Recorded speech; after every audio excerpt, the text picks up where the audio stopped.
Welcome once again back with the topic surveyor and surveying. In the last few sessions, we had seen the introduction, terminologies, what are the steps in surveying. We had seen the surveying lines. So now we will be continuing with the diagnostic cast surveying, in which we had seen the first part, that is identifying the most favorable tilt. Now we will continue with the second aspect of diagnostic cast surveying, that is path of insertion or path of placement or path of displacement. So it is the direction in which a restoration moves from the point of initial contact of its rigid part with the supporting teeth to its terminal resting position, with rest seated and danger base in contact with the tissues. So you have to be very clear regarding the path of insertion. You have to teach the patient how he should insert the denture. So if you plan your processes properly, then it will be easy for you to identify the path of insertion. So it is the direction in which a restoration moves from the point of initial contact of its rigid part with the supporting teeth to its terminal resting position with rest seated and danger base in contact with the tissues. The path of insertion will always be parallel to the vertical arm of the surveyor, and it is determined by the tilt of the cast on the surveying table. It is the most influential factor as to whether a partial denture will have one or many paths of insertion. It is based on the classification. If you have a tooth bound scenario of partially dentulous state, then you probably will have a single path of insertion. Whereas when you have a distal extension case, that is a tooth tissue supported RPD or removable partial denture, you will have many path of insertion, multiple paths of insertion. So depending upon that, which is the most retentive among the multiple path, you will utilize that path for your placement. If the edentulous space is tooth bound, it will have only one path of incision. I have mentioned it earlier. See in this picture, see the approximity, the guiding planes on the proximal surface of the anterior as well as posterior tooth guide the RPD into placement. So from this you can very well appreciate the importance of guiding planes, which we had seen earlier in the identifying the most favorable tilt. Under the most favorable tilt, we had seen that guiding planes, one of the factor which is very contributory to the path of insertion as well as identifying the most favorable tilt, but which is been of the mostly compromised out of the retention in reference and the aesthetics and guiding plane. And guiding plane is the was the one which was most compromised. Multiple path of insertion will exist where guide surfaces are not utilized, where abutment teeth are divergent. When you have a divergent tooth, you won't utilize that because it doesn't provide any frictional resistance. So it doesn't act as a path of insertion, or it doesn't come into the path of insertion. You can modify that tooth if required. If you want the process to be more retentive, you can modify that by an extra coronal restoration wherein you are making the divergent surface of the tooth into a parallel state, or acting as a that surface ultimately will act as a guiding plane after your modification. If the edentulous space is distal extension based on both sided, the path of insertion are multiple, similar to a Kennedy's class 1 situation. If it is both tooth bounded and tissue bounded, the path of insertion is determined by the modification space. That is why wherein you have two bounded guiding planes, so you have to utilize that area. So in the tooth supported area, you have two guiding planes. We had seen in the picture one anterior and one posterior. You have to utilize that modification space, and if you utilize that modification space as your prime path of insertion, then you will have a retentive process. The component of denture that governs the path of insertion is the minor connector that joins the clasp to the major connector. As you have seen in the direct retainer, the parts of a direct retainer, you have a minor connector which is attached to the body, shoulder, and the retentive arm and the reciprocative arm. So it is that minor connector which is moving along the proximal surface of the tooth is the one which contributes maximum to the path of insertion. The minor connector is normally the only portion of the processes that contacts the guiding planes on the teeth, and it should be in continual contact with the guiding planes throughout the process of seating and removing the partial denture. There are a different controversy regarding the extent of contact of minor connector. We won't go into detail of that as it is sort of a bit controversy, but you have to remember that the minor connector should contact the guiding planes throughout the length of your insertion, that is right from the initial contact of the rigid component till the removable partial denture completely seats into the um, tissue surface, and the body and the shoulder of the clasp may exert some influence on the path of insertion, as it is a part of the clasp assembly. Then again, you have to look into what is path of displacement, the direction in which the denter tends to be displaced in function. Some you have to be very careful with the path of displacement. There are various forces which will be acting on the RPD. So you have to be very careful when you design the RPD. The path of displacement, you should try to reduce a amount of path of displacement by giving maximum retention. Then, as we have seen earlier, the factors that determine the path of insertion, retention, interference, aesthetics, and guiding planes. And I've told that out of which the guiding plane is the most compromised of all the four factors. So you have to be very careful with that. You cannot, because retention, interference, aesthetics, you will take more considering, because you will be more considerate, because that is related to the patient factors. Guiding planes, you have to modify the guiding plane. So in the verge of recording the other three factors, or giving emphasis on other three factors, you tend to neglect the last factor, that is the guiding plane, which should not be done, and which should be avoided to the maximum possible extent. Next, the third point under diagnostic cast surveying, first one was identifying the most favorable tilt, second was the path of insertion, then we had seen what is path of displacement underneath the path of insertion. Next is tripoding the cast. Tripoding is a method of indexing the cast while it is on the surveyor, so that it can be removed and returned to its original position whenever desirable. Method of indexing the cast. You would have heard the terminology indexing earlier when you had done pre-clinical exercise, wherein you had indexed your cast before mounting. We had two types of indexing: notch indexing as well as groove indexing. It is, if you have done, I don't know whether you have done groove indexing or notch indexing. The basic function of indexing was to reorient the cast. Here also it is the same function. Here again it will help to reorient the cast back into the surveyor. That is why we are doing tripoding of the cast. It is a method of indexing the cast while it is on the surveyor, so that it can be removed and returned to its original position whenever desirable. So there are different ways of tripoding. We will see it in the next few slides. One tilt has been selected for a given removable partial denture design.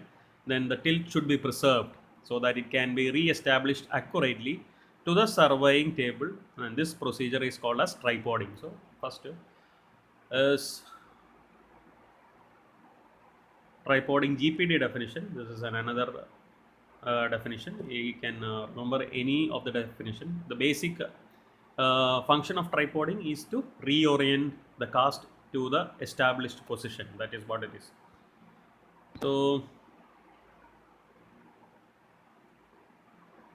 what are the uses of tripoding? It helps in returning the cast to the surveyor for future reference if it is being required in some case. The need for returning in any wax patterns, trimming, blockout on master cast, or locating clasp arms in undercut areas. These are the area requires, as you have told, as you have seen in the first point, helps in returning the cast to the surveyor for future reference. So, future references are when you want wax pattern trimming, or when you want to rectify your blockout on the master cast, whether it is been satisfactory or not. And similarly, when you want to locate the clasp arms in the undercut areas, then again you probably sometimes may bring back the cast and place it back on the surveyor. Then in that time, the surveying, the tripoding will help you to reorient the cast. Again, These are the 3 or 4 methods which we usually use in tripoding. First one is tissue surface indexing, then is art portion indexing, 3 marks on the side of the base of the cast, and cemented pin technique, the basic methods of tripoding. So you should be very familiarized with the term tissue surface and art portion, that without which you won't be able to identify. So the cast is basically divided into 2 portions: tissue surface and art tissue portion, as well as art portion. So you have to remember which is the tissue portion and which is the art portion. So tissue surface indexing, you put 3 marks on the tissue surface, 3 marks on the tissue surface. As in the picture you can see 3 marks on the tissue surface. Last picture you can see 1 in the anterior region and 2 in the posterior region. With the help of the pencil, you mark it on that area. With the help of an undercut gauge, you make a point and you mark that surface with a lead pencil or a color pencil, and that will act as an indexing, because since the indexing is done on the tissue surface, this is called as tissue surface indexing. Next is art portion indexing. Again, with the help of an analyzing rod, you are placing 3 points on the art portion of the cast. So you have to make sure that you mark 3 portions on the art portion of the cast, and 3 widely placed lines, one on the anterior region or one on the sides, and one on the base. So widely separated 3 lines will be drawn on the art portion. Then 3 marks on the side of the base of the cast, again as we have seen earlier. You can mark it like this without the help of there it was a vertical line, here it was just widely separated marks, 3 marks or 3 dots which has been made darkened with the help of a indexing pencil, I mean in the sense with the help of a lead pencil or a color pencil. That is about indexing. Cemented pin technique also is there, but basically we usually use either 3 of this technique. Most preferred one is the tissue surface indexing, unless otherwise you have a difficulty with the unless otherwise if the marking is interfering with the design of your RPD. If it is not interfering, sometimes the major connector might pass through the indexed points. So in that case, you move from tissue surface indexing to the art portion indexing. So these 3 lines will help you to reorient the cast to the surveyor whenever required. So what we do is we keep the cast, and we will take the analyzing rod, or we will take the undercut gauge, and we will move the horizontal arm in such a way along the cast surface in such a way that the 3 points coincide. The arm should come in contact with that 3 points, and if it comes into contact, that means the tilt which you have recognized earlier for that particular cast is been achieved, and you tighten the cast holder in that particular position, and then you do the remaining works. If it is whatever you want to do, whether you have to trim your wax pattern, or whether you have to access block out the undercut, or whether you want to look into the retentive areas of your clasp pump, whatever function, whatever things you have to do, you can do, because you are sure that your tilt or your master cast diagnostic cast is in the same path of insertion or same tilt which you have identified for your path of placement. Next, moving on with the surveying, you have to place the survey lines. Next is you have to place survey line under the diagnostic cast survey. So how you will place a survey line, we had seen earlier with the help of a lead pencil. Without the tip of the lead pencil will fall along the gingival margin of the cervical area of gingival margin of the tooth, but it should not contact. When you move your surveying arm along the tooth surface, what happens? The most convex part of the tooth will get a notch or get a mark, because that is one it is been projecting out.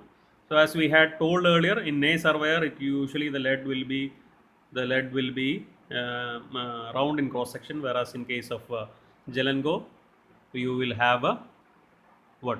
You will have a triangular cross section lead pencil. Then with the help of a red pencil, draw the extent of the rust areas to be prepared in the mouth. That is where you will You have decided the tooth which needs to go for a direct retainer. So with the red pencil you will draw the areas which is to be modified. Then outline the exact positioning of the danger base area. Blue pencil will indicate the acrylic base and brown pencil will indicate the metal danger base. You have to correlate your preclinical exercise wherein you have drawn these um, outline of different RPD based on your Kennedy's classification. There again you had used red pencil, blue pencil and brown pencil. So this is continuation. With the brown pencil outline the framework design to the harmonize and join the major connector, rest seats, indirect retainer and minor connector. Brown denotes the metallic part and blue denotes the acrylic part. Then replace the carbon marker with appropriate undercut gauge and identify the undercut which has been present to that particular tooth. With the brown pencil, draw the clasp arm to the actual shape, size and location and decide, that is depending upon the undercut, which how much undercut is there. There are 3 undercut gauges which we have seen: 0.010, 0.020 and 0.030. Most preferable area of undercut is on the apical third of your tooth structure, depending upon that undercut which is been present and depending upon the tilt or depending upon the area which you have to mark, you decide which clasp is, and that clasp design is been drawn onto that particular tooth with the help of a brown pencil. So with this we will complete the diagnostic cast, surveyed diagnostic cast. Now we have to do the modifications in the oral cavity. We have marked the areas wherein you need to prepare the tooth for receiving the receipt, areas which needs to be modified for getting a proper retentive arm or reciprocative arm. In some cases if there is inadequate space for your minor connector, you may have to trim the opposing cast based on initial finding of occlural diagnostic cast. So these are the procedures which you have to carry out. Once you carry out in the patient's mouth, then again you will record an impression and you get the master impression. Say you are going to get the master impression. Sometimes you may have to repeat the procedure once again until you get a satisfactory cast. The last satisfactory cast is considered as the master cast. If you have made a modification, you recorded an impression, you did the same procedure again in that cast and you found that there is some more corrections which needs to be done, then that cast is not considered as master cast. That is again a second diagnostic cast or a second working cast. And finally, once everything is done till you have achieved your satisfaction, and the last impression and the cast poured on the last impression will be considered as the master cast. Again in master cast you need to survey the master cast. Under that you have again 4 steps, that is identify the suitable path of placement, measurement of retentive areas and clasp location, then desirable undercut, identify the desirable undercut and trimming or blocking out of the material. So once it is been done, you have to go through all these steps, then only final master cast you will be ready for your fabrication of refractory cast and fabrication of wax pattern on top of the refractory cast. Everything happens. So surveyed as a new cast, again you will survey the master cast as a new cast. Prepared guide planes has to be checked.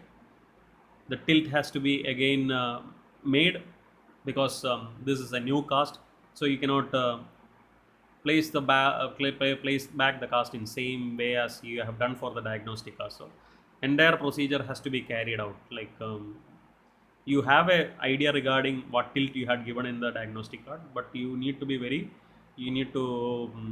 make sure that same tilt is been given to the new cast. So again the same procedure has to be done with the master cast. Prepared guide planes indicate the anterior posterior tilt. Interference again should be eliminated by blockout, because we have not eliminated the interferences completely as you have done. Because preliminary was just for the mouth preparation and modification what it has been required. Again, once the interference are been eliminated by blockout and the guiding planes have been positioned to the satisfactory tilt, you are going to tripod the master cast again. Then Delineate the height of convexities of each abutment tooth and soft tissue counters are identified. These are the things which you have done with the going to do with the master cast, out of which you are. This is how you block out the master cast with the help of a wax. See how it neatly the master cast has been blocked out, because you have your rigid component going to go on top of that area. So if you have an undercut, the rigid component will have a problem in seating. So you don't want any compromise or any difficulty in seating. So this will act as this master cast, blocked out master cast should remain intact. Then only you can try your framework on the master cast. So for which you need to block out judiciously your undercut. It should not be under blocked out, or it should not be over blocked out. If you under block out your cast, then there will be too much of trimming of wax metal framework. If it is over block out, the retention will be compromised. So after after establishment of path of placement and the location of the undercut areas on the master card, you should block out the undercut areas crossed by the danger framework during seating and removal. Relief also is given to that areas where relief has to be given. Uninvolved areas are blocked out for convenience. Ledges for class pattern has been given. That ledges for class pattern, that a block out is another block out. Relief beneath the connector sometimes might be required. Relief for danger based material also required, depending upon the type of minor connector which you're going to give, whether it is saddle type of minor connector or whether it is got a mesh. We have to block out the danger base area for the material also. Types of blockout, as I have told earlier, you have parallel blocked out, shaped blocked out, arbitrary blockout, that is blockout, no relation with path of insertion, and relief blockout. So blockout is could be a short note. You have to remember the 4 types of blockout: parallel blockout, shaped blockout, arbitrary blockout, and relief blockout. These are the different blockouts. Parallel blockout is usually given on the guiding planes. Shaped blockout is given on the abutment tooth for easy placement of the clasp. Arbitrary is, as you can see in the slide, it is on the areas which is of no interference in the path of insertion, that is sometimes on the sulcular depth, or if you have an anterior undercut which you don't want to have a problem, so you will block out. Those are the arbitrary blockout. And relief blockout, as you have seen earlier, wherever you need some relief, you are blocking out that area, that is a relief blockout. We'll just go through the slides. Parallel blockout for areas that are cervical to the guiding plane surfaces. Over all undercut areas that will be crossed by major or minor connector. Parallel blockout for areas that are cervical to the gliding plane surfaces. Shaped blockout, ledge or shelves on buccal and lingual surface for locating clasp pattern. Arbitrary blockout areas to block out for convenience, to avoid difficulty in duplication, no relation with path of insertion. Areas include labial surface, sublingual and distolingual areas. So we will just go back and see what are those. Parallel blockout for areas that are cervical to the guiding plane surfaces. Overall undercut areas that will be crossed by major or minor connectors for areas that are cervical to the guiding plane surface. Ledges or shelves on buccal and lingual surface for locating clasp patterns, that is for shaped blockout. Arbitrary blockout areas to block out for convenience, to avoid difficulty in duplication, no relation with path of insertion. Areas include labial surface, sublingual surface and distolingual areas.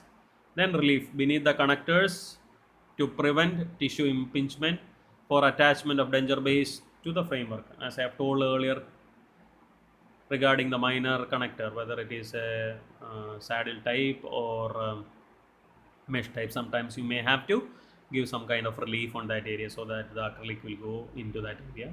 Sometimes underneath the connectors to prevent tissue impingement. If you have a flabby tissue in the area of a major connector and you don't want any impingement on that particular area, you may have to give a relief in that area. So this is relief blockout.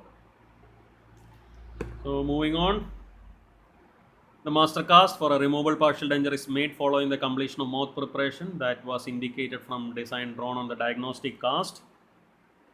Mouth preparation may have included the placement of crowns or other restorations on abutment teeth, the development of guiding planes, contouring the wax, enamel surfaces, and the placement of the rust seat preparations. So these are the things which you have done on the diagnostic cast. Uh, diagnostic cast after surveying, you have to do all these things on the master oral cavity, and that will be transferred into the master cast. So you have done all this. Before the master cast is sent to the laboratory for construction of removable partial denture framework, it must be surveyed again to determine whether the mouth preparation accomplished all it as supposed to. That means you have satisfied with all the preparation. Mounted on the surveying table at the same tilt at which the diagnostic cast was designed, and you will just move around the analyzing rod, or you just see that everything is in position. In the event the mouth preparation did not produce you the desired result, you, as I told earlier, you again go back and do that. Then that cast will not be considered as a master cast, that it will be considered as a second diagnostic cast. And finally, the master cast has to be surveyed, and you have to be very confident enough, or you have to be satisfied with the master cast, and all the preparations which you have done on the mouth has to be transferred into the master cast, and retention, guiding planes, block out, everything should be satisfied. There are other uses of surveyor. They are for contouring wax pattern. They are for surveying ceramic veneer restorations, which we had seen earlier in the first slide, wherein you have just checked out the points, isn't it? If you can go back and just see what are the things we have done with the surveyor. Contouring the wax pattern, as I have told earlier, sometimes you may have to make a modification of the tooth by means of a coronal preparation, extra coronal prosthesis, or full veneer crown. So what you have to do a wax pattern, isn't it, for that crown to be fabricated on a prepared tooth. So in that case, if you want the wax pattern or the crown to be perfectly suiting with your RPD, then you need to contour that wax pattern based on the necessity. So if you survey that wax pattern, you can identify, you can very well design your crown in such a way that your undercut is on the apical third, everything will be in par with what you have decided. That is what it is, contouring of wax pattern. And sometimes you are utilizing the surveyor for internal attachments, wherein you are going to give an internal attachment. No, you are not going to give an extra coronal retainer, you are going to give an intracoronal retainer. In that case, you need to make sure that there is a frictional resistance or frictional grip between the internal attachment.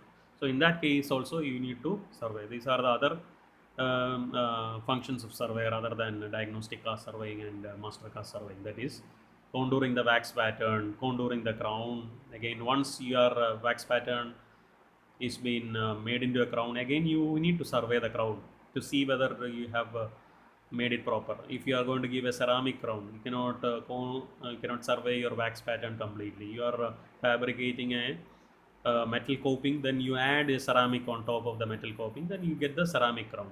So the ceramic crown also should have that same undercut on the apical third of the tooth as you wanted. So you need to survey the crown, and you need to modify the ceramic added onto the metal coping in such a way that it is satisfied. So that is contouring the crowns.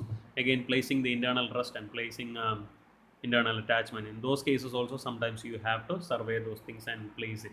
Then only the function will be satisfactory. So this is a diagrammatic representation of how you are going to contour the wax pattern, then how you are going to contour the crown, surveying the crown. These are the things which you are going to do with the survey other than diagnostic cast surveying and master cast surveying. So to conclude, surveyor is a diagnostic tool which should be used by every practicing dentist who provides removable partial dental prosthesis service for his patient. A knowledgeable study of diagnostic cast furnishes the clinician with beneficial information used in preparing the mouth for the reception of a removable dental prosthesis. So surveying is a very crucial step. I would like to emphasize the point, very crucial step in your RPD designing.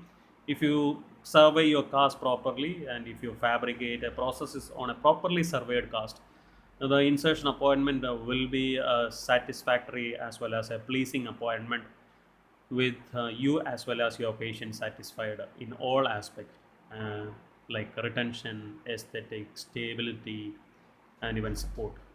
So with this, I conclude my talk on Surveyor. Please go through the first three parts, and if you have any doubt, please revert back to me, or you can comment underneath the YouTube video, or you can message in the group. We will just discuss and we will finalize your clarify the doubts. Thank you.